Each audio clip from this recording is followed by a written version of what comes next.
Welcome to the Eco Orkney podcast. I'm Adele Litterdale, the owner and founder of Orkney's first zero waste shop, Eco Orkney.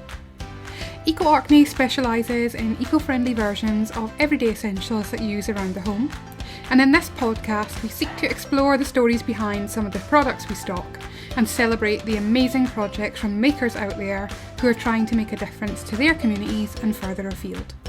You can follow ecoarkney.com on Facebook, Instagram and YouTube, or you can check out the website and find some goods that really do good.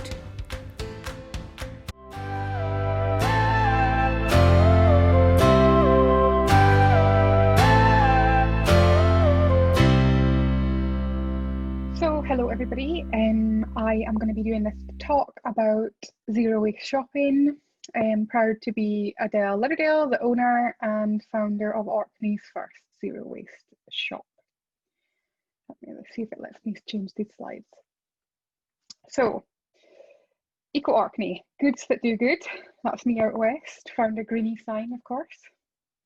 So, my husband tells me that I had a conversation with him last summer about wanting to open an eco shop or a zero waste shop, just basically because we didn't have one here in Orkney. And yeah, I had a little bit of a internal discussion with myself about selling people things, because I think that's part of the problem of where we are today. And that really, so I started to kind of view marketing research, because it's really not my background. My background is in sustainable development. And they're always, when you attend any marketing conferences, when you Google any kind of marketing tips, it's how can you solve your customers' problems? So Eco Orkney began when I started to think about what is the problem. What is the problem? Pollution, particularly plastic pollution for Eco Orkney.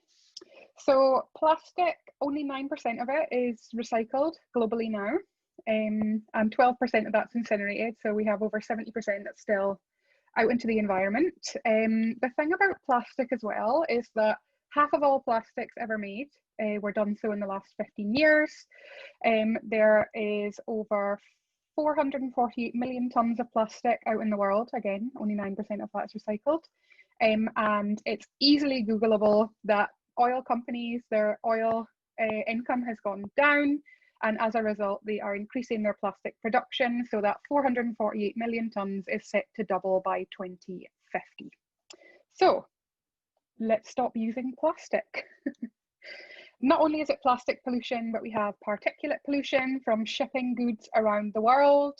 We have chemical spills from, lots of different formulations in different kind of everyday goods that we use, cleaning, shampoos, soaps, etc. Overconsumption, I think, is a large problem. So 12% of the world's population lives in America and Western Europe, and we account for 60% of all spending.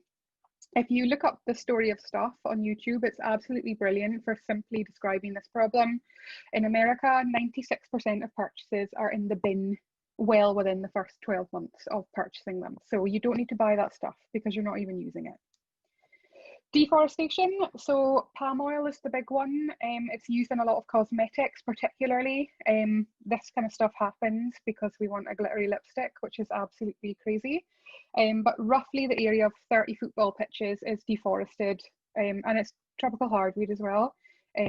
So 30 football pitches every minute. And it also affects the wider chain. So 13.2 million people are involved in forestry jobs, and there's 40 million worldwide who are affected by this loss of habitat, not to mention the impact that it has in absorbing CO2 and protecting biodiversity. We have a problem as well with exploitation and slavery, and this makes people very uncomfortable, but it's the truth. It particularly affects women and children, and 46 million people worldwide are estimated to be exploited. Particular industries that are affected by this problem of using forced labour is tea, coffee, sugar and cocoa. So we have ethically sourced versions of those in the shop as well. And then also it's climate change. There is no planet B. This is our shot to do the world good. So Earth Overshoot Day is a really helpful metric just to kind of overview. So you can see here This is like the proportion of time. So you've got the years and how our use of resources has increased over time. And basically, yeah, we are using far more resources than we have, basically. So this year, August the 1st, from that date on, we're on borrowed time, basically. So we've gone from 1 Earth's worth, which is where we need to be, to 1.75, and it's worse. I think one thing to consider with Earth Overshoot Day, there is a IPAC calculation that basically it's not created equally. So we can see here that less developed nations have kind of, well, they've got a far lesser impact on this use of resources than, well, oil producing nations, you know, Western nations here as well. So it's not created equally. Access to technology, disposable income, are key considerations in that as well. So we're not all created equal. We shouldn't be treated necessarily all the same.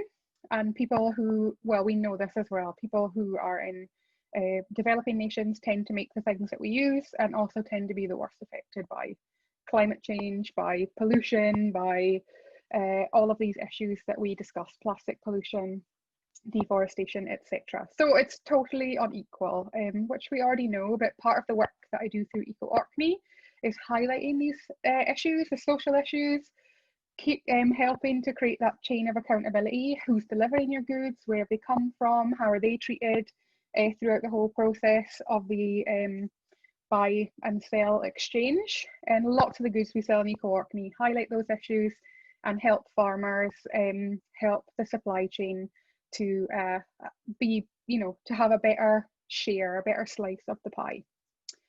So I decided to start with £100 worth of bamboo toothbrushes, which seems like a lot of toothbrushes, but that was my first product, the Truth Brush. It's fully sustainable, it uses bamboo, these bristles biodegrade, so that's where I started. And then I feel like one of the issues I was trying to address when I started Eco Orkney was that there's this sense of helplessness out in the community. So I just quite like to highlight, you know, how we can help with these problems. What is it that you need? I focus on essential everyday items, toothbrushes, soap, hair care, body care. Also, like I mentioned, tea, coffee, sugar, those types of things, because really they're some of the most unequal things in the world. What will it leave behind? All our packaging is biodegradable at the least, reusable where we can, even to the sellotape. It's all biodegradable, and I like to do it in the home compost because we don't have industrial composting where I'm from. Where did it come from? I have case studies up here. And who made it, who picked it? Putting a human face to these things makes you really think more about, you know, buying that thing in the first place. And I think it's really important that we reconnect to that, because it's a marketing strategy to disconnect the purchaser from the story of the goods as well. It's uncomfortable, but that's fine. There's loads of eco shops out there now that are addressing this, loads of companies that are starting to address it. And yeah, what I would urge you to do is, if you're not sure, ask, because if it's a company that's eco, that's there to do good, they will be dying to tell you how good the products are, what that supply chain is, what the impact is all the way through. I really love Tony's chocolate here. So they are very much about anti-slavery, particularly child labour in picking the cocoa beans, and they produce an annual report every single year and publish it. And yeah, they're just really open and honest about what they've been able to achieve, what they haven't been able to achieve, and still highlighting those issues that still exist in the supply chain. I did a lovely Meet the Maker. This is Kerry, who makes bamboo scrubbies that replace your plastic sponges. And she has got a wonderful story of how quickly people's lives can change when you think that you're settled.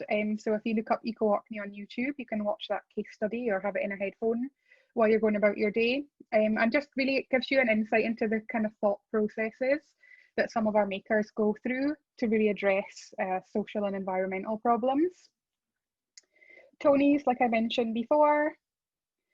Sendero, so they work directly with coffee producers across a few developing nations, and they also own and run a social enterprise coffee shop in London to help with some kind of homegrown social issues like employment, employability mainly is that one. Green fibres, so they make organic cotton, face cloths, towels, you know, all the kind of soft furnishings that you would have in your home. They don't use pesticides, they grow organic fibres, they've been doing it since the early 90s. They are registered with the Soil Association, so it's starting to build this trail of accountability, to develop standards, to develop best practice. And from that, lots of research has been done about what's the best fibre to use, kind of pesticide content, use of water, and how that changes depending on where you're growing the crop. So say Bangladesh compared to the USA. So yeah, so lots of great studies have come forward because somebody decided that it was important enough to talk about. And then myself, Eco Orkney. So we live on an island, we have to deliver stuff here. We're not quite there with decarbonising the transport chain yet. So I decided that I would offset some of the carbon emissions to make up for the deliveries that I can't do, which are, the ones that I do myself are carbon neutral, it's foot, bike, or on my electric vehicle. So every order that's over £15, the customer is invited to plant a tree. And you can see here, it's slightly higher than this now, but we've planted 73 trees, and it's lots of different projects, some for forestry for food consumption, sometimes it's CO2, sometimes it's kind of redeveloping mangroves as well, and it just lets us know how much CO2 we've saved per year, where the projects are and what kind of issues that they're addressing. And yeah, that's it from Eco Orkney. So you can check out ecoarkney.com. I have Facebook, Instagram, and now YouTube as well. And you can always directly email me. And I had a very short time, so it's just a real whistle-stop tour of yeah, some of the issues that I'm trying to address with Eco Orkney, the ethos behind why I started it, and just to say that I'm really proud to be Orkney's first zero waste shop owner. Thank you.